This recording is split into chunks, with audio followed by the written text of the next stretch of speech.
just because we have a disability, it was that thing of, it's not that we don't want to sit on the sidelines. Like, we're still keen to get out there and do it. And we know our limits still. And they've just got to give us a chance. Like, we don't want to go out there and hurt ourselves.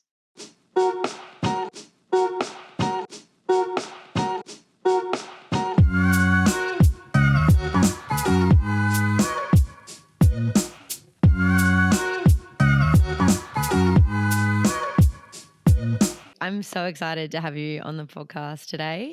I've been following you for, it would be at least 3 years. I reckon it was like sort of around the time that I started my mountain bike journey, which was like 2018 or something like that.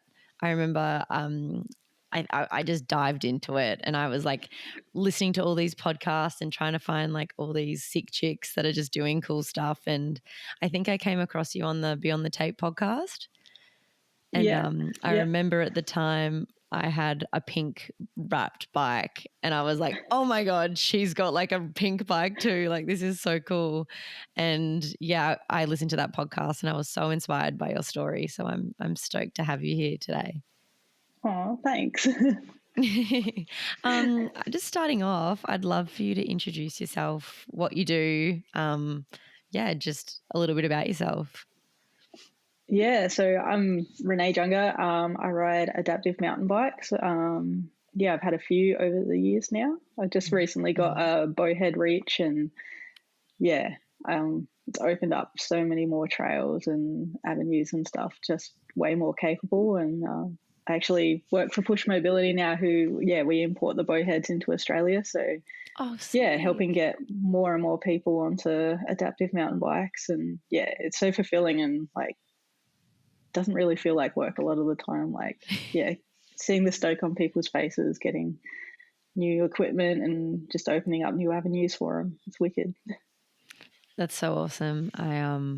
I can share that like feeling of sometimes you're like at work and you're like, I can't believe I'm getting paid right now to be doing this. Like, I work in outdoor ed, and I think it was just last week I was like down at the beach in the water, and I was like, I'm getting paid right now. Like, I feel like I'm cheating the system. That's so awesome. Obviously we're going to dive into all the adaptive mountain biking and all of that stuff in a minute, but I'd love just to get like a bit of background about you. Where did you grow up? Yeah, so I grew up in Adelaide till I was 17, and then moved to Queensland, lived there for 19, 20 years. Mm-hmm. And then just recently last year moved back to Adelaide to give this job a go. So cool. So did you move, and why did you move to Queensland? Was that for racing or?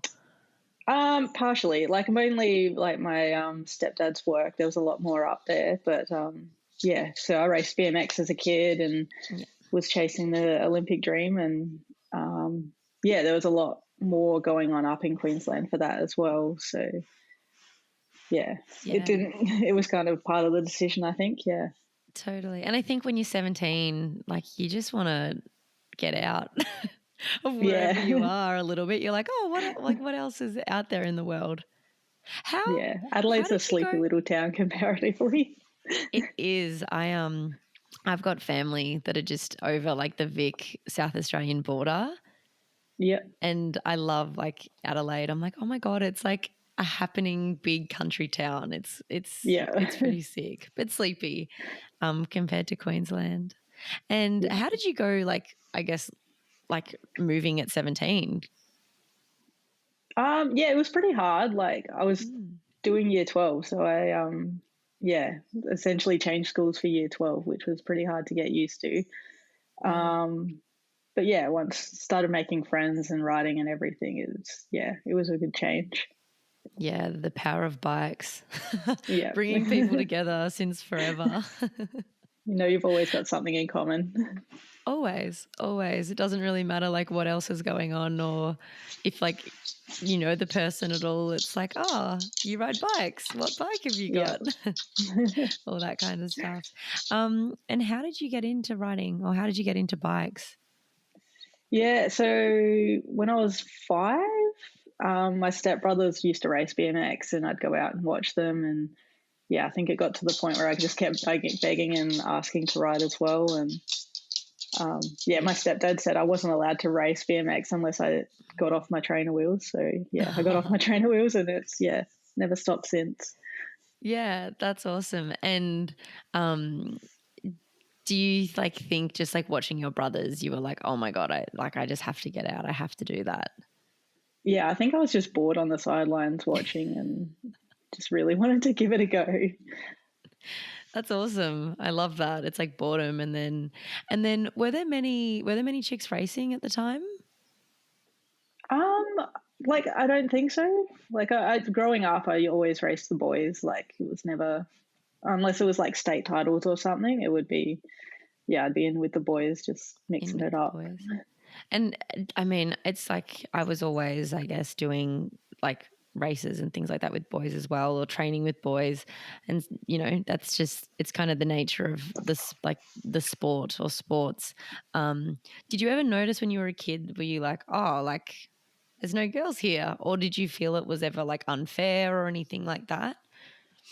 Not really. Like I guess as a kid, you just go with it. But the only time I really sort of noticed it is when the boys' dads would get annoyed that they had been beaten by a girl, and then I was like, the only time that it sort of popped up as an issue. I love that. You're not the one with the problem, like other people are. Um, Yeah. that's sick. Good on you. I love that. um, cool. And I guess so racing BMX, so you grew up and you just raced, and I imagine like that you were part of like a race family. So you would travel for races and things like that. Like was it like I guess like the core of like your family was like racing? Yeah, pretty much. Like every Sunday we'd be at the BMX track, every Tuesday night training. Like, yeah, we've seen so much of Australia just road tripping to go to BMX races. Like, yeah, so many little towns that you probably wouldn't go to because why would you unless there's a BMX track there? Like, yeah. Where was your favorite place you went? Um, I don't really know. I just loved it all. Yeah, All of it. Yeah. You just just travel all the time. Yeah, it was awesome. yeah, that's so cool. And then how did you like progress? Because like as you mentioned before, you were chasing that Olympic dream. Was there like an age or a moment where you were like, oh, like hang on, like this is what I want to do? Or was it just like always I want to be a BMX racer? Yeah, like I always wanted to race BMX. Like I wanted to go to America, which I never actually got to, but like that was the dream, go live and race in America. But it was when I was 17, so just turned junior, they actually announced that it was going to be an Olympic sport. So that was in like 2003. And I think that's when it was like, oh, I can actually do this seriously and start, training. It's so cool. And so mountain biking that Yeah. came into your life. How did that happen? Or what like I guess what Yeah. caused you to sort of change your path a little bit? Like I was always like keen, like I loved the look of mountain biking and everything, but it was when I think it was 2006, the start of 2006. I was down in Melbourne. They have a race called like Track Attack. It's like 7 races or 5 races in 7 days, something crazy like that. That's insane. Um, but a lot of the elite guys were going up to Thredbo for nationals for like four cross and stuff. And yeah, Scott Sharples was helping with the BMX Olympic training stuff at the time, and he said, "Yeah, I can like got a bike that you can borrow," and so I just jumped in with some other races that were heading up there and gave it a go, and So like I got so 1 day of practice on a mountain bike and then race nationals before cross. oh my God. I was gonna say, was your first time riding a mountain bike a race? Because if I was like, that's insane, Yeah, that would be hectic. yeah, So like practice, that was your first time riding a mountain bike. pretty much. Yeah, like we had them as kids, like just like essentially Kmart mountain bikes growing up to ride to Yeah. school and stuff. But yeah, my first time sort of riding a proper like hardtail and whatever was nationals. That's crazy. And like what's it like? What are the main differences? Like, how did you feel going from like a BMX bike? Because like, I mean, I'm not super familiar with BMX, but they're much smaller and like Yeah. It's there's no probably easier. suspension and stuff, right? Yeah. So it's probably easier going from a BMX to a mountain bike. Suspension. I couldn't really get used to the front brakes. Like I flipped the bars like one of the first laps I did because I just grabbed like both brakes and like straight over the bars. So, okay, that's good to know that you had like a similar first experience than to most people Yeah. that jump on a bike for the first time. That's Yeah. so interesting. So you have, a completely new brake on there that you're like, oh, what does this do? Yeah. Oh, that's But funny. like, And yeah, yeah. four cross was pretty similar to BMX. Like it's racing over jumps and berms and stuff. Okay, So cool. Can you explain what four cross is? yeah, so four cross was for four people on a gate racing down a track with jumps and berms and yeah, pretty much mountain bike BMX, but with a Oh. few rocks and all that kind of stuff thrown in. Oh, that's cool. Okay, this makes more sense. So you had, I guess, like that transition. I'm picturing you like riding down like Cannonball, Oh no, like nothing that full gnarly. downhill. Like what? Okay, cool. So yep, you had four cross, and was that like because I used to race border cross when I was young, so it's be really It's similar. just yeah, same thing on And mountain bikes. Yeah, so that would be so much fun. yeah, Yeah, that would be sick with like rocks and jumps involved. That's really yeah. cool. And then did you ever get into downhill and race downhill as well? No, so yeah, my first race for mountain bikes was nationals, which qualified me for worlds in Rotorua, which was where I crashed and had my accident. So that was going to be my second race was worlds. That's So crazy. yeah, in between How's there, that? I didn't really ride mountain bike too much. I just yeah, I got one in practice at the BMX track, but I never got to the downhill side of it. Wow, that's crazy. Like that Yeah. progression, your second race being worlds. Well, I didn't But quite make it there, but you didn't yeah. quite make it. Yes, yes. So the accident, do you want to talk more about what happened? Yeah, so it was like first day of practice at Rotorua for the Worlds. The jumps were like huge, like for the time they were like massive. Mm. Mm. Um, and And me was in that my quite a BMX brain, like sorry, go we on. pedal up Yeah. to every yeah BMX brain will like pedal up to every big jump and like hit it as hard as we can.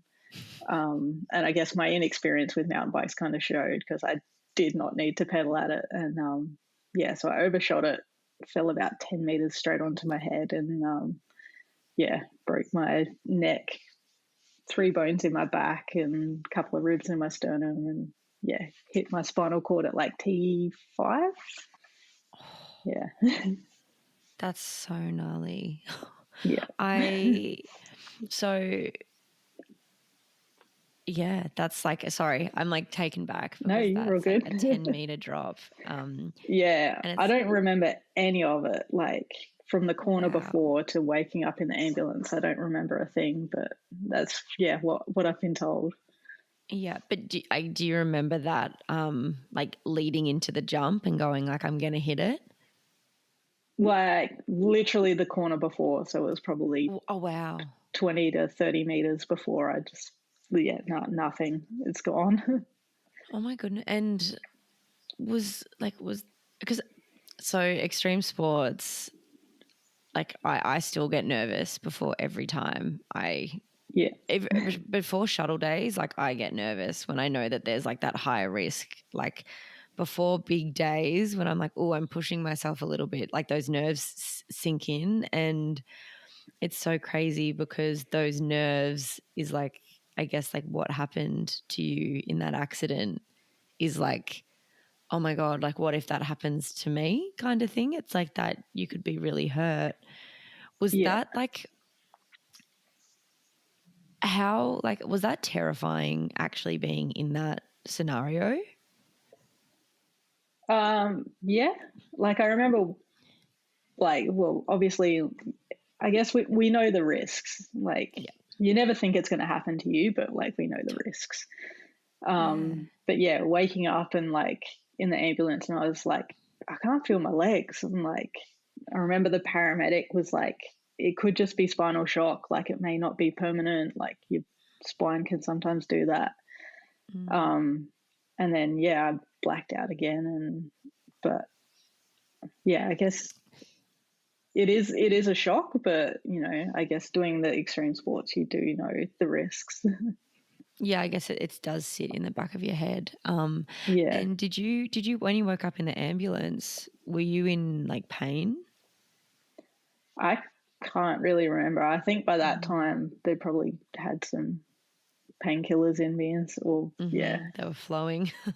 um, yeah, yeah, that's so crazy. And I guess that like the non-remembering, like I assume that would be from concussion, or would it be yeah.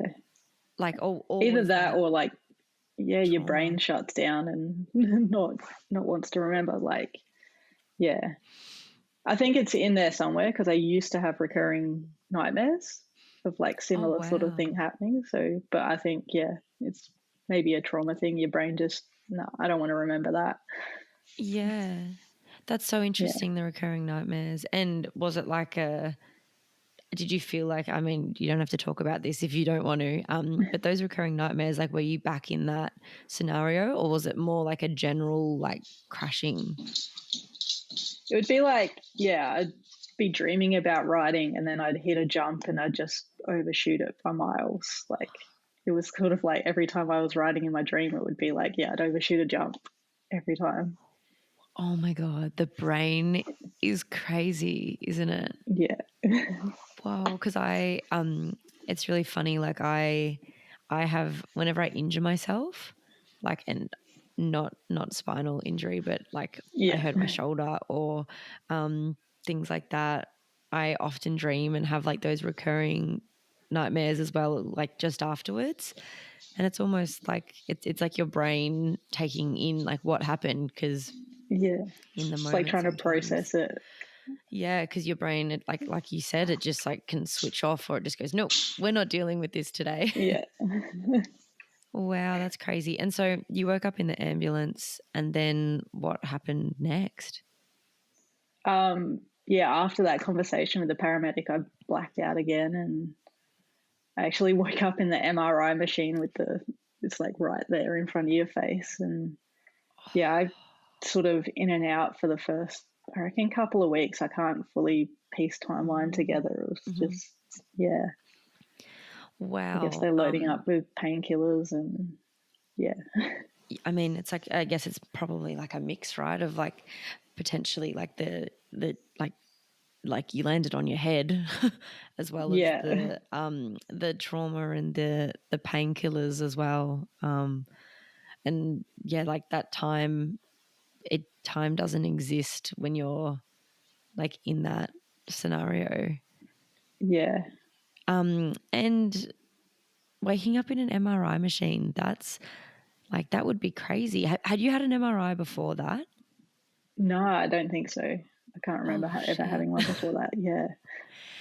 I just It's remember the probably guy coming over the speaker being like, mm. don't move. Were they, because I know sometimes when you get MRIs they like can play music. Yeah, they were. Yeah. They were, yeah. So at least you're like, oh hang on, I hear music. Yeah. Wow, that's crazy. And in that moment, like, do you remember what was going through your head? No, I don't. Yeah, Yeah. You just don't did you fully black out remember. again after that and it's just like kind of like pieced memories? Yeah. Yeah. It's kind of Wow. in and out. Yeah. In and Definitely the out. first day. And yeah. Yeah. And then when did you I guess when did like the timeline start again for you? Yeah. It's probably a couple of weeks. So I had like surgery, I think it was a couple of days after the accident. And then, yeah, probably a week or so after that, it started to, yeah, I guess they were weaning me off the drugs and things Mm-hmm. started to piece back together. Interesting. And what did they do in that surgery? Yeah, so I got because I hit my, I didn't hit my spinal cord with a C1 and 2 fracture. So they stabilized that with a pin. And then I think from like my back in like T3 to 7 or something, I had rods and pins stabilizing all that. That's Yeah. crazy. And through your neck, where, like, were you in a halo or were you? No, so that's why they did surgery. So they went through the front and put a pin up in, Oh, and through the then I had front. like yeah, I've got like a scar. It's not very visible, but Wow. and And yeah, do you they still? put a brace on me that like held me still, and yeah, but thankfully didn't do the halo. Yeah, Stephen Bradbury is one of our, like, a family friend growing up. Oh, And for nice. anyone that doesn't know, he's an ice skater, and he's the one that everyone fell over, and he won the gold for Australia. The first Aussie gold in Winter Olympics. Yes, that's him. And he was a friend of ours, and he was like showing us all these photos, and he actually took us to the ice rink where he had a big crash, and he was in a halo brace. And he said it was crazy, Yeah, the they recovery, don't and knock you just out to put you in either. yeah, which is wild. Yeah, And so insane. you've got screws or plates through the front. Do you still have them? Yeah, so I've got one screw that goes up from the C2 to the C1. C1. Yeah. Yeah. Yeah. Wow. And like, does that cause complications from that? No, I don't even notice it, thankfully. Epic. Yeah. I Yeah. had to Until you're get like at the the airport. rods. Yeah, nah, it doesn't go off. I had to get the rods out my back because they were so close to the skin that it was like you could feel them as you touch it, and it caused a lot of pain. Wow. So Yeah. yeah, I got them out a Yeah. couple of years afterwards. Yeah. Wow. And so you broke your sternum as well? Yeah, so it was like it's weird that my helmet, like the full face, like lines up Yeah. perfectly with where I broke the sternum. So Wow. The yeah, force that would be in that, yeah, and like is that like a hyperextension of your neck as well? yeah. I guess that's probably how I landed and how everything just Mm, crumpled. wow. And I mean, I was listening to a podcast, and you still have that helmet, don't you? Yeah, yeah. It's in the front room. In the front room. Yeah, Yeah. that's wild. And is it cracked? Like how? Yeah, straight down the side, there's like a huge crack, like straight through all the way from the front to the back. And I had the goggles that I was wearing at the time too, and they were like had a crease right through the middle where it had like folded on the Oh my god, goggles. they folded. Yeah, That's crazy. Insane. So once the drugs started wearing off, you, I guess, had your surgery. What was the discussion, or what happened from there? yeah. So they don't tell you that you're never going to walk, but like Mm. they give you like a 1 in 800 chance. I think they said to me. So Okay. um, Yeah. yeah, it did take a little while to come to terms with it. Like um, I remember laying there one day and I was like, "Am I a paraplegic?" Like putting that label to myself, I was like, that Mm. doesn't sound right, but I guess that's what it is. But And yeah, yeah, no, sorry, you continue. go. I was gonna ask, do you think, I mean, in hindsight, looking back, do you think that like it would have been easier to hear like you're a paraplegic and have that label, or do you think that the way that they approach that is like better? Yeah, I guess like everyone's different. Mm. Yeah, I guess they don't want to give you no hope, but some people need that hope to continue on. But I was lucky, actually. A friend, I didn't know at the time, but her partner is a wheelchair user, paraplegic. And yeah, he came in after a couple of weeks and pretty much, he's the same level injury as me from a motocross accident. And sort of laid down. He's like, here's what you can do, here's like limitations, and like just told it to me straight. And you know, he'd traveled the world, still drive car, like everything like that. And I think I was really lucky to have that, because that, yeah, essentially laid it out for me what my life could look like, and it wasn't over. And yeah, it sort of kept me going. So it's interesting, because it's like a I guess like that was your hope, right? It was like a like life is still awesome, like you can still live life, Yeah, like after that. So there may not necessarily be hope in like walking again, but it's like, but look what life can still look like. yeah. So he raced like go-karts and with hand controls, and he was, yeah, essentially like, you can still do cool shit, like The activities continue. Yeah. Yeah, that's awesome. And did you, just going back to that like identity piece or that like label, did you find that was helpful, that you're like, oh, I guess that acceptance around that label? I still think it took me a while to like actually be like, yeah, that is a label that is me now. But yeah, I don't know. Labels are whatever. Yeah, and I'm so curious. Like, do you still now feel like that label is like, do you not like it? Are you like, no, like I'm not defined by a label? Like I accept it now. Like it is what, easiest way to describe to people, you know, and I guess medical term or whatever. But it doesn't mean, I can't do anything. I guess that's what growing up, you hear paraplegic and you just think, oh yeah, someone's in a wheelchair, they can't do anything. But there's so much out there now, and technology's changed, and adaptive equipment and everything. It's not the same as what it used to be. Like, yeah. Totally.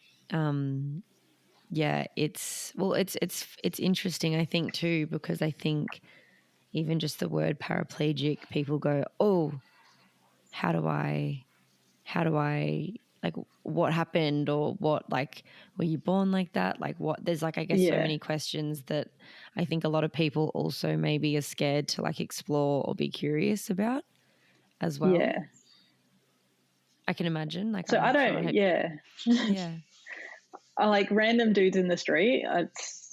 If they ask those kind of questions, I'm like, well, what does it matter to you? Like, I'm never going to see you again. Like, it's just your own curiosity that you want to know. But friends, if I've known you for a while, like I have, no issues chatting about it if it comes up. But if you see someone in the street, it's just like, you might be curious, but it doesn't define the person. Like, we're still people. Yeah, it's just a label. There is so much more to humans than their bodies, isn't there? Yeah. And I think that's such a good like point to raise, is like a stranger on the street versus friends or family or people in your circle that know you as a person. Like, it's because you wouldn't walk up to someone and be like, oh, well, like, you know, why are you wearing that T-shirt? Exactly. Yeah. Like, oh, interesting choice. And what do you think, like, and I guess touching on that friends and family, what, like, did that change a dynamic with your family and friends? Like, how did that shift, or did it? Like, I guess with some friends it did, but like my true friends were like, they're with me from day one, like going through the whole experience with me and by my side, like helping me out, like get to do everything that we did before. Like, family, it didn't really change. Like, they wanted to, like, I guess, help out a lot, and that, like, I get it, but at that stage in my life, I was like, no, I'm going to be independent. Like, I don't need your help. Like, And I guess it was probably caused a few arguments that they were just trying to do the best for me. But I was like, no, being stubborn, just like, I'm going to do this. I don't need you.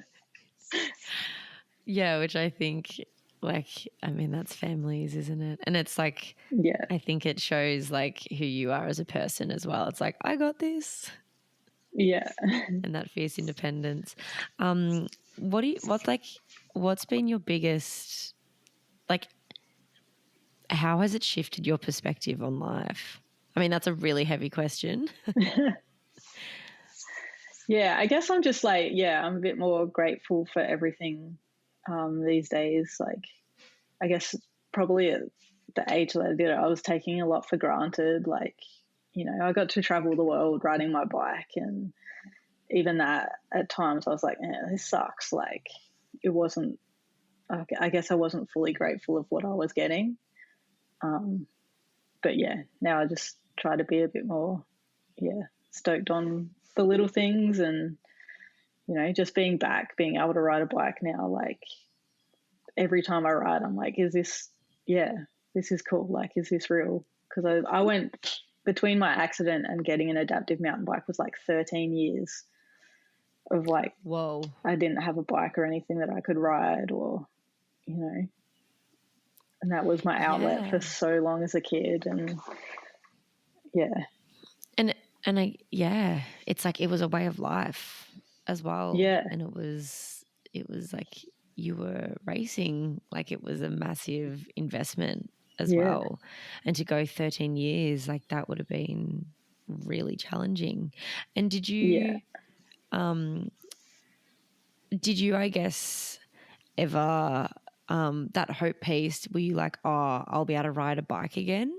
Like, I guess was the equipment, and I guess were you aware of like what was capable, or did you have to come to terms with, oh, like this, I can't do this anymore?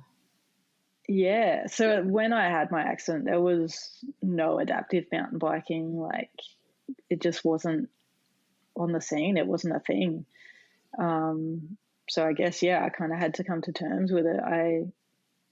I bought a go-kart at one stage because I wanted to try that. And that sort of filled the gap a little bit, but it wasn't exactly what I wanted. So I ended up getting rid of that. And I guess I just accepted like it wasn't going to be a thing. So it's pretty hard, and but and I think like, and I guess it comes into that like taking things for granted piece, because I think you don't, like, I guess the saying goes, you don't realize what you've got until it's gone, right? It's like you don't realize that like getting out and riding your bike is something that can be taken away, and that it's like such a special thing that you can do. And I can imagine, I can only imagine that would have been such a difficult thing to come to, like if it is your life, and like mentally, like how was that for you? Yeah. So all my friends were like BMXers and grew up riding BMX, and I still went out and hung out with them, and we'd be at the skate park and it'd just be like, oh, yeah, cool. So I actually started taking up photography so I could still have a reason to be there and be part of the group. And, everyone wants photos of themselves riding. So it was, I was that person that was like, I'll just take photos and still be a part of the crew. And we'd still go travel around Brizzy and whatever, all the different skate parks. And so I guess that changed to my avenue, my outlet, because I still had so much in common with my friends, and I wanted to hang out, but I didn't want to be like just sitting on the sidelines doing nothing. And I think like sitting and just watching is like fun sometimes, but I think when you're like so used to riding, I can imagine you're like, well, what can I do? Like because there's like spectating is one thing, but getting involved is like another thing as well. Yeah. To like really be part of that community. Because like there's Yeah. so many like I don't know of any people, like please anyone correct me if I'm wrong, like going to events and stuff is cool, but you don't often just go to like a random mountain. Like you don't often when you're riding a bike see someone sitting on the side just like watching people come down a hill. Yeah. Like if Unless it's like it's like a World Cups parent or or something. yeah, totally a parent or something like that. That's for sure. Yeah. But it's like you want to be involved and you want to be like actively involved in that thing. Yeah. So and so a lot of your like friends, were they BMX? Were they in park? Like were they racing? Like what about like? Yeah. Because So I know like dirt jumps and yeah. things as well. Yeah. Um, like my couple of best friends, they're like growing up lower ride and skate park and everything. So that's mainly where I hung out. Yeah. Yeah, yeah, that's cool. And then how did you get into adaptive mountain biking? Like how did that come about? Yeah. So there was the group, I guess they're a club, a adaptive mountain biking club. They're out of Perth called Break the Boundary. And they did a bit of a tour and did a few come and try days up in just out of Brisbane. And I just so happened to pop up on Facebook or something, I think. And I saw it and was like, oh, but like I didn't know it was a thing. So yeah, like immediately put my name down and went out and had a go. And yeah, like it was instant, like Yeah. it's riding a bike again. Like it's the same thing. Yeah. Yeah. That's so I love that saying. It was like riding a bike again. That's Yeah. epic. And because I guess like you said it with go-karting, like it just wasn't quite it because Yeah. there's like a certain feeling that you get when you're on that bike and like you're moving and yeah, that's Yeah.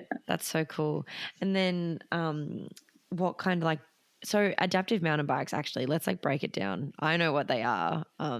Yeah. But for those listening or watching, because I'll put photos up on the screen as well when I'm editing so people can Yeah. visually see because they're really different. But how would you like explain like adaptive mountain bikes and like what are they? Yeah, so there's a few different kinds depending on your style and like injury level and yeah, they can be like essentially that most of them are three wheels. There are some four wheels, and they can be motorized. Like the one I've got now is just full electric throttle, kind of like a motorbike, but That's epic. or they can be pedal assist or yeah. I've got like the one I used to have was like you kneel in it, so you've got hold your kneel and you're in sort of a riding position. But a lot of them, and they're a bit more comfortable, are like seated positions. So have your feet out in front, but still, yeah, able to ride it like a mountain bike, I guess. Yeah, And just and sorry. handlebars because I've Yeah, from what I've seen it varies so much from bike to bike as well. Like some yeah. have like more of So a fixed, yeah. yeah, like the Bowhead Reach has the throttle, which is on a handlebars like a regular mountain bike. But like the pedal assist ones, they're sort of, I guess you hold them like that and pedal around. Um, and that's the steering as well. So they can be a bit trickier to ride because you don't have the full mountain bike position. But I actually did a trial with someone the other day who has had their injury pretty much since birth. They've never ridden a bike before, and they really struggled with the reach with the mountain bike handlebars because they've never ridden a bike before, and it's not something that's in their brain that they could compute. But they did The really well muscles, with yeah. they did really well with the pedal, like the hand pedal one, because like that's what regular sort of the road bikes are like and for hand cycles. And yeah, that I guess that's what they grew up like they would have known. So That's yeah, so it's interesting. so different for everyone. Wow. And these bikes, are they like like highly customizable? Like, can you go in and then like you adjust certain? I mean, every bike is, I guess, like there's so many different components Yeah. you can buy on any bike, but like Yeah. usually when you're buying a bike, is it like, is there like a lot of customization? So they're pretty much like the same frame and parts and everything. Like you can upgrade your suspension, your brakes and everything. It's all mountain bike stuff. So you can just buy from a regular bike shop, or we can upgrade it like at the time of purchase. But there's a lot of adaptability, like in changing like the seat position and bars, like height, and just a bit more adjustment than what a regular mountain bike would be. But yeah, it's not, they're kind of not as much range in customizable as like a regular bike, I guess. Like the geometry is pretty similar, like for everyone. Yeah, and I imagine that will start to change as well as it gets more and more and more popular as well, and there's more tech and engineering that's put into that and research. Yeah. Well, yeah, like there's just more and more bikes coming on the market as well. Like, bowheads have only been around, I think, like 5 or 6 years. Before that, there was, only a couple of bikes. So, yeah, it's just coming leaps and bounds, and it's so, like, just growing. That's epic. So I love too that like the bike chat, like the nerdy bike chat doesn't stop for anyone, no matter what body you're in. It's like you can froth out on all of that stuff. Yeah. I love that. And I can't remember what I was going to say next. Oh, suspension. How does suspension work in them?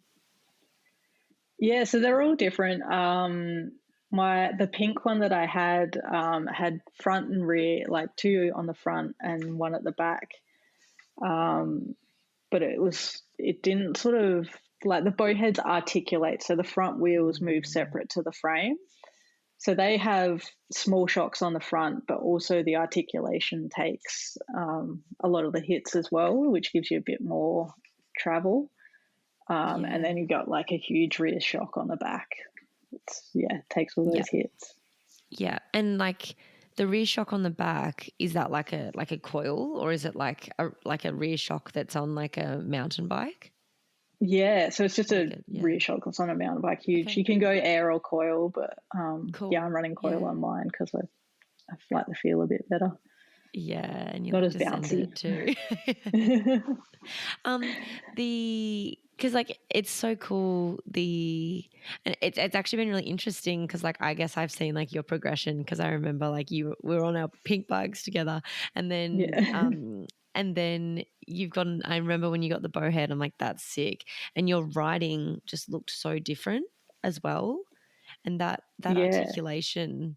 And like I was like, oh my God, huge. now you're just like shredding. Like, and I was like, oh, she's not. And I only noticed that you're on a different bike too because of the pink versus like the black. And I was like, oh my God, like that new bike looks epic. Yeah, so the pink bike didn't have that articulation. So every time I'd sort of get on an off camber section, like it'd just flip. Like it couldn't handle it'd just go over. Whereas the bowhead with that articulation, you can like lean into the hill and the bike sort of levels it out, and it's opened up so many more trails. Like my local trails here, I could not ride on my pink bike, and I can pretty much hit every single trail on the bowhead. It's just open, and it feels in the corners just more natural because you can lean into it. Whereas, my other bike, you like lean into it, but the bike still wanted to go straight. Yeah. And did it like, would you like skid and stuff because you're kind of like, I guess like pushing? I mean, would you just flip? Yeah, you couldn't. Like it didn't carry speed in the corners very well. It was, yeah, and it, like, I guess your pink bike, that kneeling position, do you prefer the kneeling, or now do you prefer like the seated? Yeah, so the kneeling was like, it felt more like a normal, natural bike riding position, but it would get super uncomfortable after a little bit. And yeah, it took a while to get used to the bow head with seating with your feet out in front, because it did feel pretty weird. It's not a natural position, but I'm so used to it now that, yeah, just go for it. That's epic. And I can imagine, like, how much are adaptive bikes? Because mountain bikes, like Julie's, like two wheel, are like insane. Well, actually, Yeah, I feel like I have to preface this by saying when you first start the sport, you're like, oh my God, this is insane. But then once you're in it, you're like, oh, I totally understand how you can spend like 12 grand on a bike. yeah, they're yeah, a bit more. Yes. And that was my I think thoughts. I was that, like, well, hang on. yeah, There's an extra wheel. There's a lot more yeah, happening. all the Yeah. motor and everything. I think the reach starts out at about 30 grand. Wow. Yep. Yeah. There's so much more bike in it as well. Yeah. And like it's such an interesting thing because it's like the bikes are more expensive and like if like you have a disability, like your like, work can shift and can change. And by no means am I saying that yeah, I don't know how to say this, but by no means if like you have a disability that's going to hold you back. But for some people with certain disabilities, a lot of workplaces like don't understand what Yeah. that's like, and so they veer away from that. Yeah. So we're like super lucky in Australia with the NDIS that we've had been able to get bikes funded through NDIS. Yeah, That's awesome. it's a game changer. Like it is lifestyle, and I guess the whole NDIS thing is to make live your life how you would before, and yeah, a lot of people that rode mountain bikes before are getting them funded because that is their lifestyle, that is their community. Going riding with their kids, their family, like that is their life. And yeah, we're super lucky here to have NDIS in Australia, because I know there's pretty much every other country in the world, like they'd have to self-fund these bikes. But yeah, it's not always an easy process, but yeah, it can be done.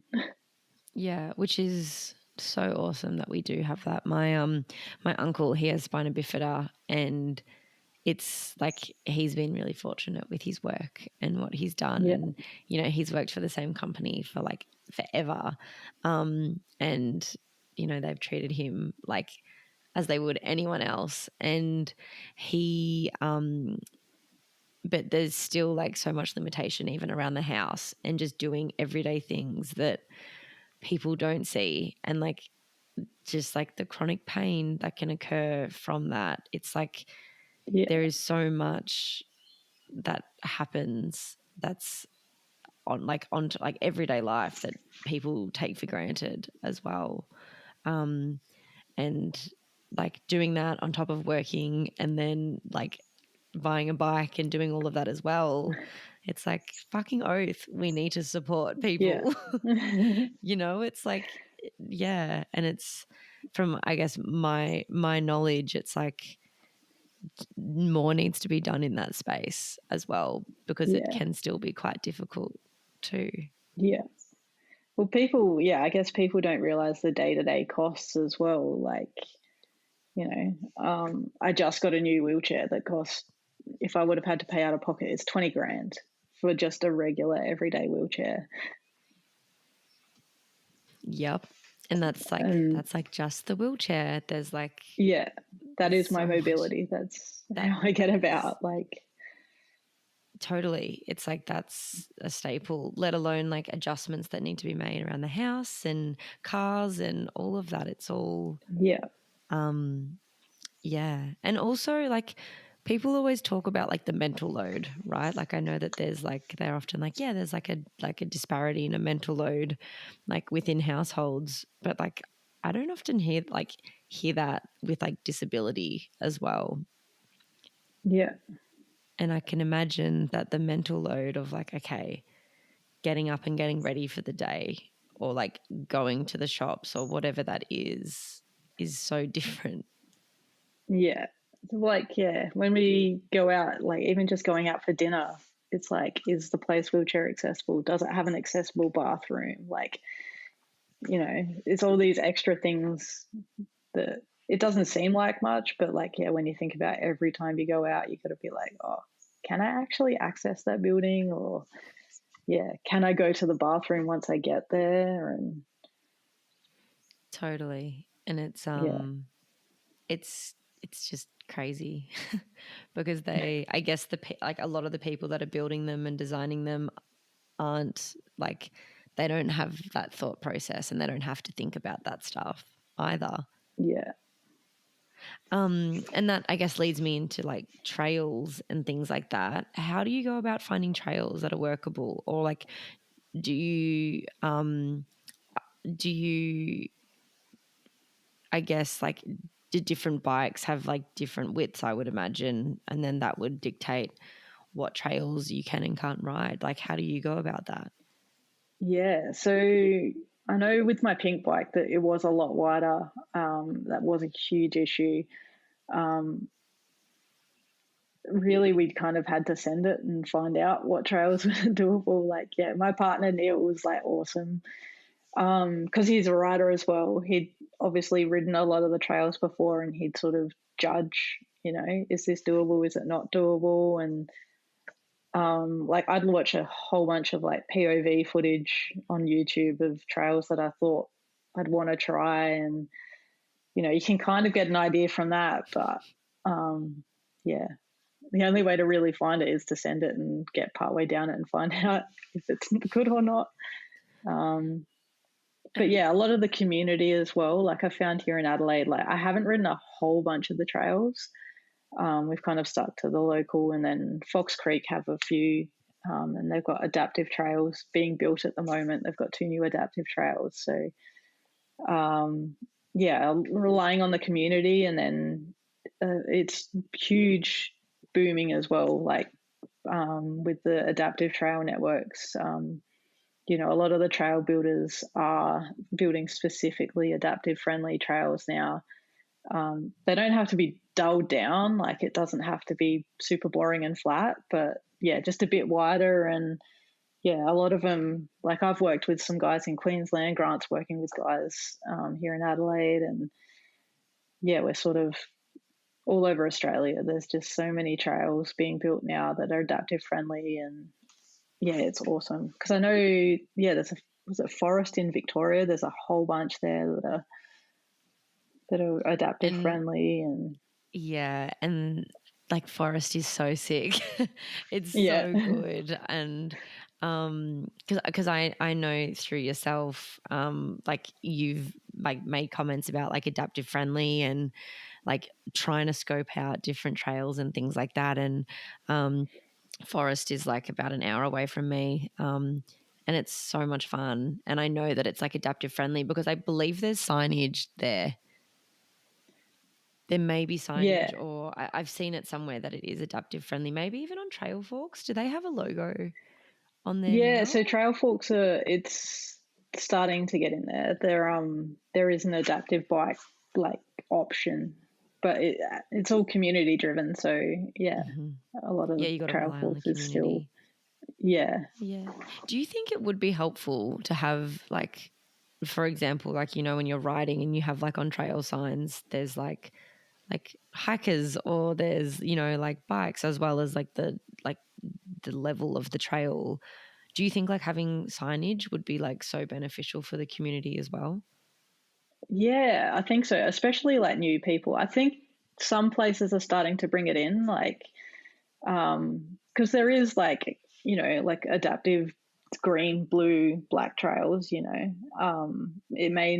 It's be slightly different from the blue, green, black that a regular trail, but say like a blue trail, flow trail or whatever for a regular bike could be an adaptive black. So it might be a little bit different, but having that, yeah, with especially new people coming into it, not having to throw themselves down trails that they don't know, having that signage would be huge. Of course. And what did you used to do if you like? Because I imagine that there would be times that you get halfway down a trail and you can't go any further. Yeah, so that's my partner Neil would help me out there. Like, I remember one time we got partway down the trail and it ended up in like a tiny little single track with a river gully off the side. So yeah, he had to essentially go down partway down the gully and like hold me up and just sort of as we push along the gully. And Yeah, then he saved was me that? so many times. Yeah, thank you, Neil. Yeah.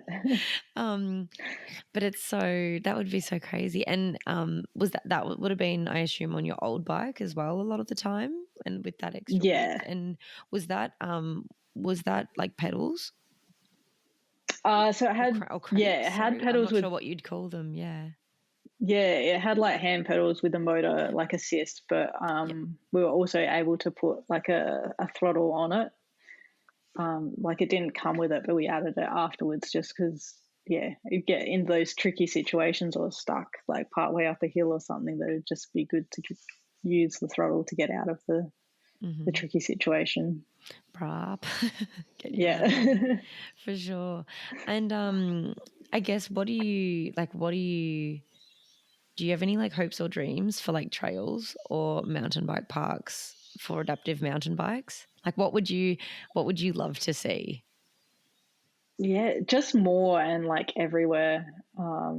Just variety to ride. Like, yeah, I know. Yeah, like Fox Creek, they're putting in two more because like I'd go out there and we could only really ride two or three trails, and then now that they're adding two more, that essentially doubles the amount of trails that we can ride. Like, I know a lot of parks they sort of put in one adaptive trail, but it's like, yeah, do we want to ride, drive or whatever, however many Ks to ride one trail? Totally. Yeah, so just more And variety and more around would be amazing. and where like I guess where's like adaptive mountain bike mecca? Like is Australia pretty good with that kind of stuff, or are there other countries that are like leading the way? Like I guess that already have that established mountain bike network, or Yeah, where so do I you think like, know where community are?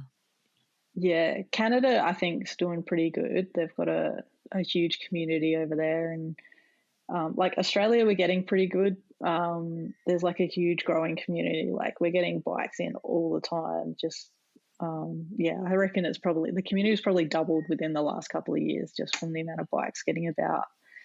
Um, yeah, it's such a rapid growth at the moment. It's awesome. That's epic. And I actually saw recently on I think it was on your Insta that you had like a girls' bike ride day, I think at Fox Creek. Yeah, so there's a huge community of like women down here in Adelaide. They've got the Gravity Girls SA, and they've just become a club. So they did a day, I think it was the end of last year, and there was like over 120 women that showed up. It was huge. That's Um, epic. yeah, so that it's not. We need more like women getting into adaptive mountain biking. There's not a huge amount in adaptive at the moment, but yeah, Yet. hopefully we can grow that. Yet. Yeah, I feel Yeah. like you're leading the way on that big time. And what about like shuttling?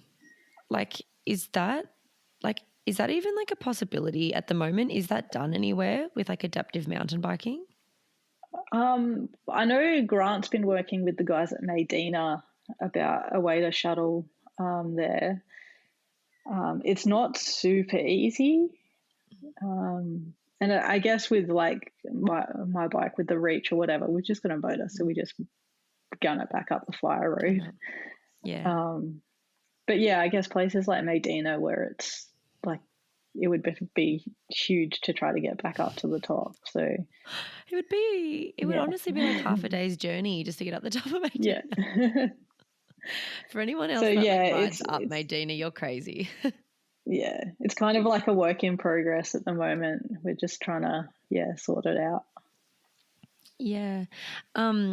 Because it's like I guess like Medina, like I guess for anyone that hasn't been there, there like aren't not that I am really aware of, but it's very much like downhill. It's very much you kind of go like out, up and around, and then you ride down like through the guts of it. Like on two wheels, like it's high. It's like they're really long trails as well. Like to ride up or even like to boost up it, it would be like it would take ages because it's so far You away. probably Like I use think half your even battery just getting to the top. totally. And like what are the batteries like? Are they do they take up similar power to the e-bikes? So I know on the Reach, it's just a huge, like massive battery. Like, yeah. I've ridden like 20, 30 Ks on it and not run out. wow. But the Bowhead RX runs actually like the Bosch e-bike system, and has two of the Bosch batteries under the seat on those. So that's sick. yeah, That's cool. And is that pedal assist still, or is that like with a throttle? yeah, that one's like full pedal assist. Yeah. And so I guess like if you had to describe the Reach, like is that more would you say like that's more of like is there difference, for example, like an enduro, a downhill, a trail bike? Like is there like similar like gradings as well with the different adaptive bikes? Like someone like Grant Allen, like he rides the RX, which is the pedal one, just as crazy as most people ride the Reach. He is crazy. He's mental. Yeah. But like I guess for myself, like I don't have the base fitness that he has, so that's where the Reach is awesome for me. Like I can still get out and ride a bunch of trails. And yeah, I guess if we were to race it, he'd probably like for a downhill race, he'd race the Reach, just because it's more mountain bikey with the bars, and you can probably deal with things a bit better. But yeah, if you're going to race like cross country enduro, you'd probably go the RX for the pedal side of it. Cool. Like, I don't know how I'd feel riding cross country on the Reach when I'm just like throttle. Yeah. Keep up. It would be like battle of like the batteries and like how do you get like quicker and quicker? Yeah. Totally. And then suspension, like how many like mil suspension are on the bikes? I'm not too sure. I don't think there's not huge on the front. Like, I think it's only I don't know off the top of my head, but I know the front ones are pretty tiny. But yeah, that's where that articulation takes the hits as well. Of course. But the back's pretty beefy. Yeah. And crashing. So just before I hit record, we were talking about that you had a bit of a big one on Monday. What does crashing look like when you're on an adaptive mountain bike? Because I assume that there like isn't the same room to bail. There isn't. No, like it's actually completely different. Yeah. Especially with the bowhead, you're like fully strapped in. So yeah, you're down with the ship. Just got to take it. And so what happened on Monday? Yeah. So I tried this new double. It wasn't huge or anything, but just I didn't realize that it kind of hit to the left a little bit. So when I've hit it, I've kind of hit the side of the landing. So my right wheel was off the side of the landing, and the bottom of the bike, so where the wheels sort of join in, where it's all mounted in the middle, hangs pretty low, and that's stopped dead on a rock and flipped me straight over the front onto my head. Yeah, with the full weight of the bike on top of me. Yeah. How much do the bikes weigh? It'd be like 35 kilo-ish. Yeah. Shit, that's like a little child sitting on on you. Oh my God, that's crazy. And then I guess like in those scenarios, you would have to like hope you're riding with someone else to help you get out of that, right? Or like how do you? Yeah. How would you? So I always ride with someone, be it my partner, friends, or anything like that. So I've got someone there in case something happens. Like even getting a flat's a pain in the butt in an adaptive bike because how are you going to get out of there? Like, you're strapped to the bike, Totally. can't just walk to the top of the trailhead. It's your mode of transport. Like it's, Yeah. it's your mobility, like you said before. And I think that's really interesting. Like I have a couple friends who ride by themselves, and I'm always like, oh, like what happens if like something happens? Like it doesn't matter who you are. Like there Yeah. is risk, and there's situations that like your mates can be the ones that save your life when they're there, and it doesn't necessarily take much to have a stack. For example, it's just like a slight miscalculation. Yeah. And like often when you get better and better, you're sending it and you're pushing it like harder and harder. You're moving with like more speed and force, that like the little oopsies can turn into like biggies. Yeah. Question about jumping, because like you jump your bike, which is incredible. How, like, because I like so many of my friends are like, they're like, I want to get good at jumping. And it's like, it can be really hard. And I imagine weight distribution and everything is completely different on adaptive mountain bikes. Like, talk us through how to jump, I guess, and like what like little Yeah. tricks like you found, and how did you do it for the first time? Like, did you just kind of have to send it? Kind of. There's no, like, I guess you can pull up like a little bit, but it doesn't, like, you don't have your legs to give you pop or anything. So a lot of it is just choosing the right jump. If it's well built and not too kicky, it's pretty good. With the reach, you can, like a moto, you can use the throttle to try to give you that pop as you're going up the lip. Yeah. And it sort of keeps you more balanced with the throttle as well, being able to pop it. But yeah, if it's a rollable jump, you can obviously roll through it to get the feel of what the lip's going to do. And, but yeah, if it's not rollable, you kind of just got to send it. It's so crazy. And it's like 35 kilos that you're getting off the ground as well. Yeah. Yeah, it's so sick. And has it been like, could you jump on your old bike? That pink one, it wasn't great. Yeah, it wasn't very well balanced, and it was super front heavy. I know that, like, I guess with my injury level, I wasn't able to like pop it, but I've seen some guys with like lower injuries, they've got a bit more trunk control and stuff. They've been able to jump them. But yeah, I never really could get the hang of it on that one. Yeah. Yeah, that's so interesting. And I guess it's like, even when it comes to adaptive mountain biking, like it's so different depending on the person and like their ability. Yeah. Yeah. It's the thing, like, Yeah. it's such a range. Yeah. And I was going to ask, is there like coaching and things like that as well? Or is that something that like you've tried to seek out?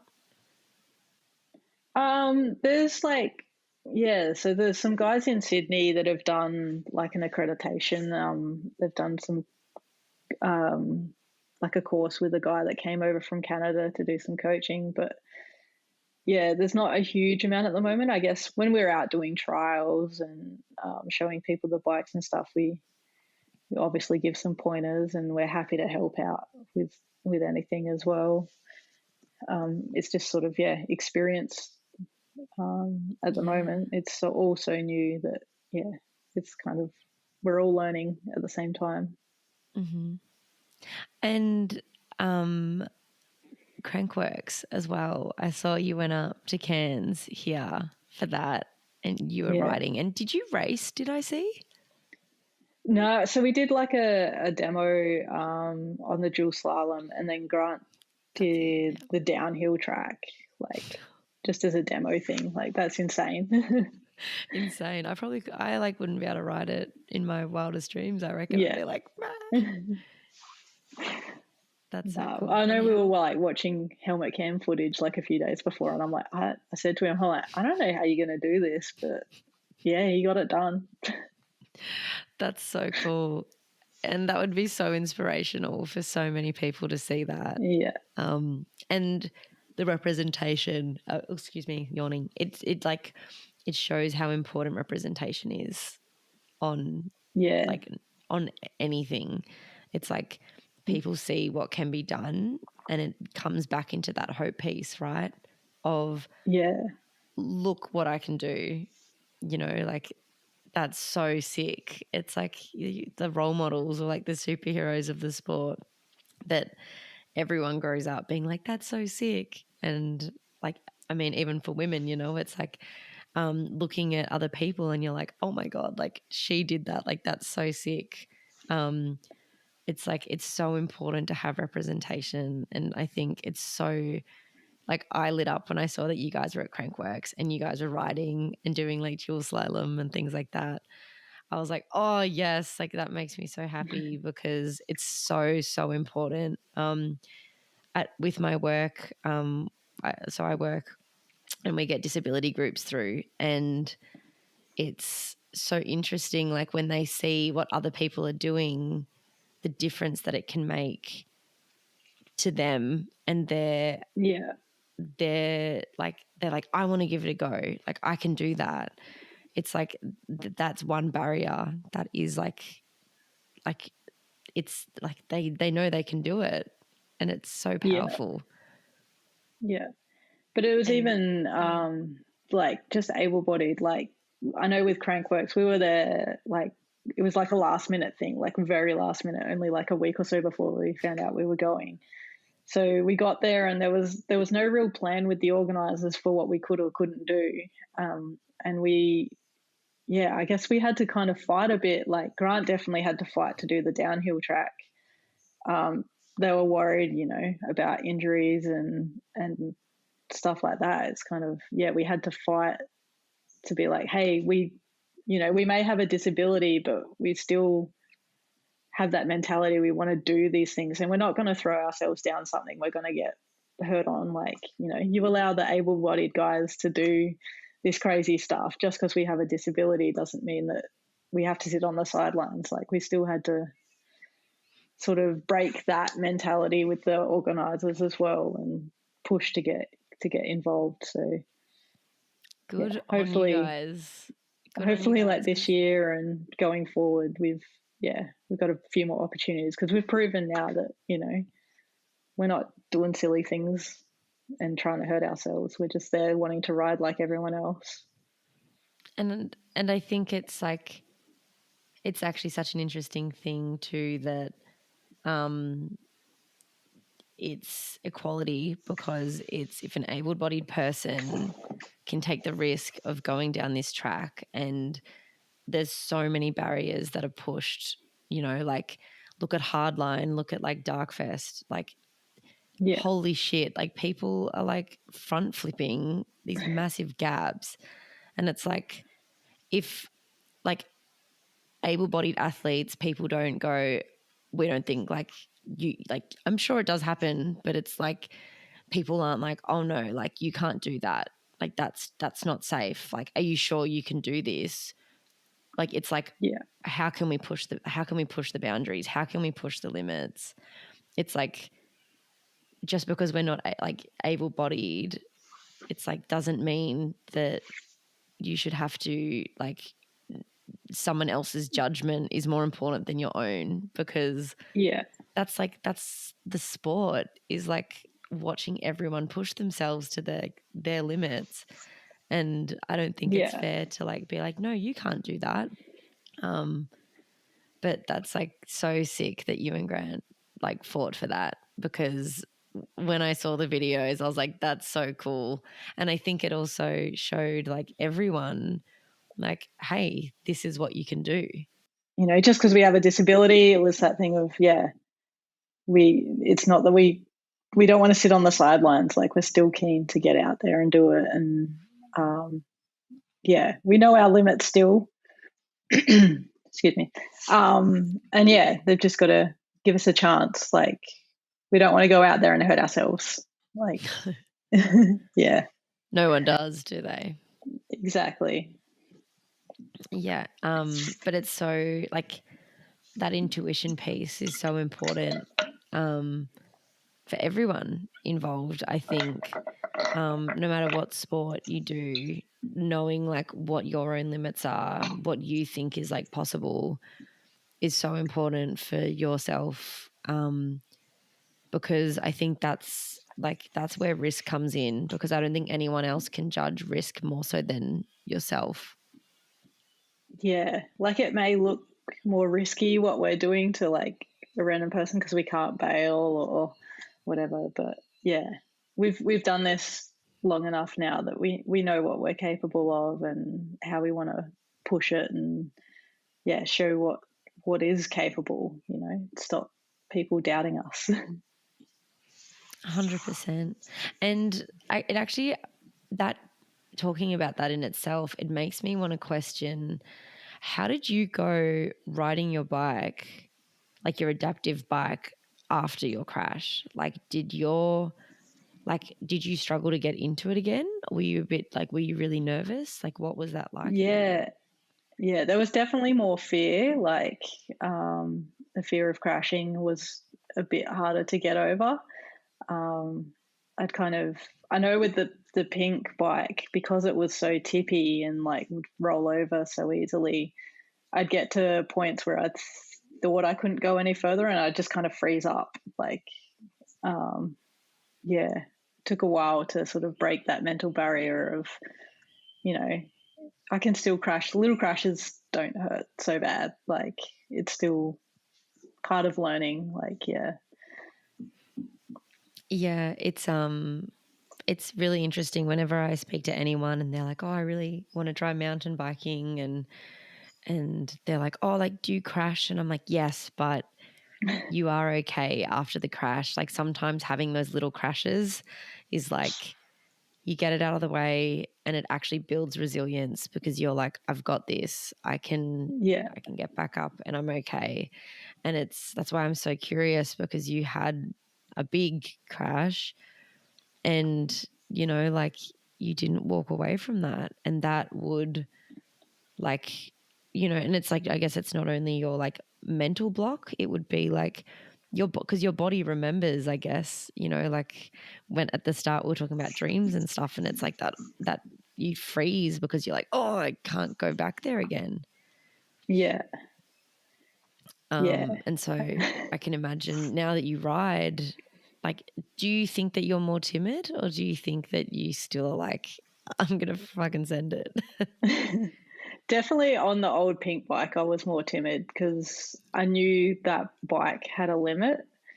And like, I guess that limit was before my skilled capability. So, I knew mentally what I could do, but the bike couldn't keep up with that. Whereas now with the bowhead, I'm able to push that a bit more because, every time I do something and I come out of it okay, I'm like, like, yeah, we can push that limit a bit further now because, the bike's capable and I'm capable. And yeah, it's just slow steps, but we're getting Yeah, there. that's awesome. And it's like, because it's like self-trust in your own ability as well as trust in the equipment as well is so Yeah. important. And even like when you ride like different bikes, you notice like, oh, I can't push that as far, for example. Like if you're riding, a hardtail versus like a dual suspension, it's like, how, hang on, like I can't push that as hard or do this or Yeah. that. And so like sometimes you are only as limited as your equipment, and what's possible. Yeah, definitely. But yeah, I guess as technology and everything's changing so quickly with adaptive mountain biking, I'm sure it's just we're gonna have like downhill kind of style bikes like spec soon, I reckon. We'll be able to Oh, it'll handle a be hell of a lot. so sick. Yeah. And I also wanted to ask, actually, first, I have another question. I saw, I was stalking you a little while ago when I knew I was having you on the podcast on Insta, and I saw that you went skiing in Queenstown. Yeah. Yeah. How was that? That was wicked, like so much fun. I only actually got to do a couple of days, so I was only sort of getting the hang of it. And then I came down with the flu and was like bedridden for 3 or 4 days. So didn't actually get to fully get the independent skiing thing. But honestly, like that was almost more fun than mountain biking because like it was full freedom. We could go anywhere on the mountain, no issues. Like, yeah, it was like You're not absolutely limited amazing. by the trail, are you? As No. much? And like, That's yeah, so you get on cool. the same lift as everyone else and get off and yes, same hill, everything is just, yeah, it was full freedom. So cool. And did you have like did you get, because like I've seen it around a lot, did you get the hang of it yourself, or did you have someone like helping, like, because I imagine at the start you have Yes. someone at the back drive like kind of guiding. Yeah. So he let me go independently by the end of my second day. But yeah, I pretty much like stacked it straight up. And it was crazy. It's just the mental side of it. Like, because he was saying, like, the instructor, when he was behind me, he was like, I'm not even holding you. I've literally got my like fingertips on the back of the ski, not helping you. But as soon as he said, like, all right, go by yourself, it was like fully in my mental, like, oh, he's not there anymore. And like just stacked it straight away. It looks so bloody hard. Yeah, it's so different from like because riding a bike, you like lean into the corners, throw your shoulders into it, but with sit skiing, you've got to keep your shoulders flat because that keeps you upright. So it took a lot for me to try to mentally like change from riding a bike to skiing. You can't just like throw your body into it like you used to. Yeah. And because there's so many things that are happening in like the adaptive space with equipment and stuff like that. Is there anything else that you're like itching to try? Like I'd love to go back skiing. That would be amazing. Try to like fully get the hang of it. I've just recently started paddleboarding. So we've got like a stand-up paddleboard that's got a seat on it. So sit-down paddleboarding. So good. Yeah, so we've been out on that a couple of times, and yeah, that's super cool as well. Yeah, that's Yeah, awesome. And what I about yeah. kind of want to Sorry, try go on. surfing, but I'm also a bit Yeah. scared of like the waves and getting dunked without being able to swim properly. But yeah, Totally. maybe It one day. would yeah, totally. And because I guess there's like so much to think. Like I didn't, just talking then, I was like, oh my God, of course. Like, have you swam much since your accident? Like, Not a huge amount. Like I can swim, but yeah, it's usually a bit of a production to try to get into the water and everything. So it's not my go-to. yeah, yeah, it would be insane. Like I saw Access Adventure, they do like urban surf days, Yeah, which yeah. would be pretty cool because Jacob's there's wicked. yeah, Yeah, I mean everyone can know now, but like I'd love to have Jacob on the podcast. yeah, Because yeah. Hit him yeah, up. He's an awesome dude. I look at all the stuff he does and I'm like, oh my God, that's so cool. And so adaptive mountain bikes, adaptive sports, like are they just for people with disabilities, or do you get a lot of people able-bodied that are also getting into it? Like I guess you can if you're able-bodied, but like yeah, it's a huge range. Like you can have the slightest disability and it opens up the doors for you. Like yeah, it's not just spinal injuries. We have spina bifida, people with amputees, like amputations, everything. Like if riding a regular bike is hard for you, like adaptive mountain biking can open those doors for you. Like yeah. Yeah, it's so awesome because, like, I mean, I watch you and I'm like, holy shit, that like looks so fun. And I was Yeah, like, it makes me want to give it like a go as well because it's a different experience altogether. yeah. Like my And partner's ridden my bowhead round the streets and he said it was pretty hard. I haven't, like, I'm trying to convince him to take it out on some trails, but he hasn't yet. you should do like like how I do it versus like how he does Yeah. it. Yeah, that would be so good. Yeah. And I think it would like put it into perspective for so many people as well because it's like, oh, you know, because Yeah. even like when I watch you, I'm just like, how? Like, like I think often the barriers to getting into like mountain biking is really hard, but then like adaptive mountain biking, I'm like, what? Because it's so like, it's different, like muscle memory and movements. Like you said, it like takes a bit like coordinations and things to like get used to. Yeah. Yeah. It is a lot different from a regular bike. It to take a while. But yeah, you Yeah. kind of got to switch your brain off and just let your bike and body do it. I love that. I think anyone can take that advice that like just Yeah. turn your brain off sometimes. I just had Caroline Anderson, who's a sports psych on, and like it's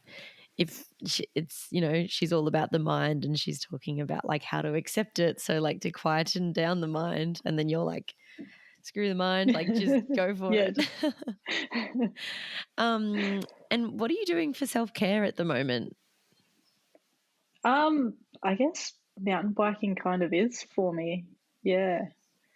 Yeah. You have a shitty day and you kind of forget it all once you're out on the trails and yeah, just getting out, being in nature, just being part, yeah, leaving the wheelchair behind, I guess. It's I part of love it that. is, yeah, when you're out there, I kind of feel like I'm just riding with mates, like the wheelchair and disability sort of disappears.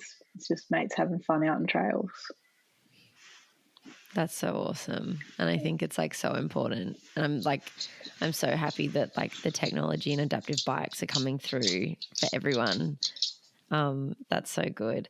And do you do any training or anything like that for like bikes? I probably should, but I don't really.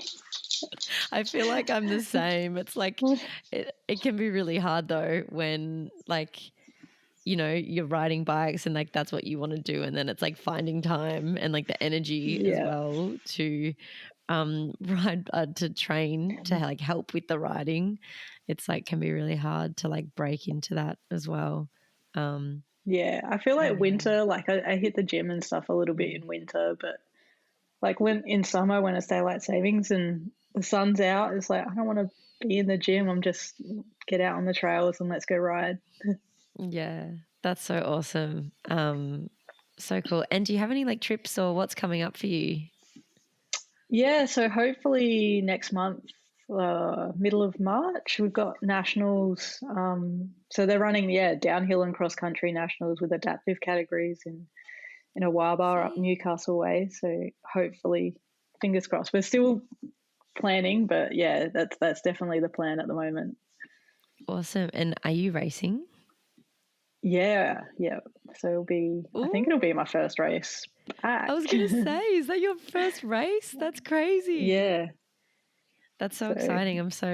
I'm keen to hear how you go. yeah, I keep saying there's not many women adaptive riders in Australia, so I think I could podium just by showing up. Epic. But I mean, it Yeah. wouldn't be your first time like beating some of the dudes, I bet either. Yeah. um, and I was gonna also ask, that competitiveness, because I assume if you're racing like BMX and you grow up like racing with boys and like there's that you are you a competitive person? Yeah, like I definitely was growing up. I feel like I've mellowed out a bit since my accident and yeah, I feel like the competitiveness probably got me into this situation. So yeah. But then yeah, I guess once I'm out on the trails that yeah, probably kicks back in a bit. Mm-hmm. And I'm so intrigued to hear how you go racing again. Because like myself, I'm highly competitive, and once I'm like on my bike and I'm amongst everyone, I'm like, I don't care who you are. Like, I just want to. And I think it's the nature of the sport. Like when you're following someone, you're like, I just want to like keep up with them. Yeah, for sure. It'll be my like first downhill event. Yeah. So it'll be the first sort of like time trial. Of course. I've always had like racing other people next to me, so it'll be a bit different. Racing the clock rather than like racing people. Yeah. There won't be like the hip and shoulder or like the bumping each other out of the way. That's it. Don't know where I'm at like, until you cross the finish line. I just want to give someone an elbow. Yeah. Well, it's been so good having you on, Renee.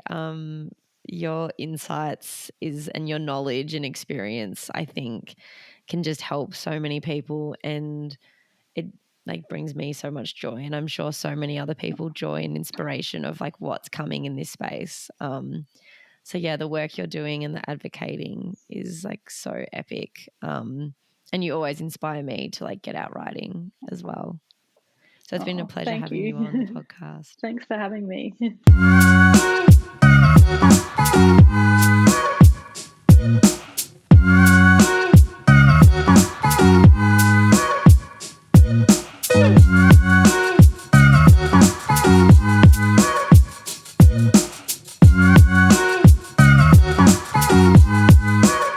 Hello.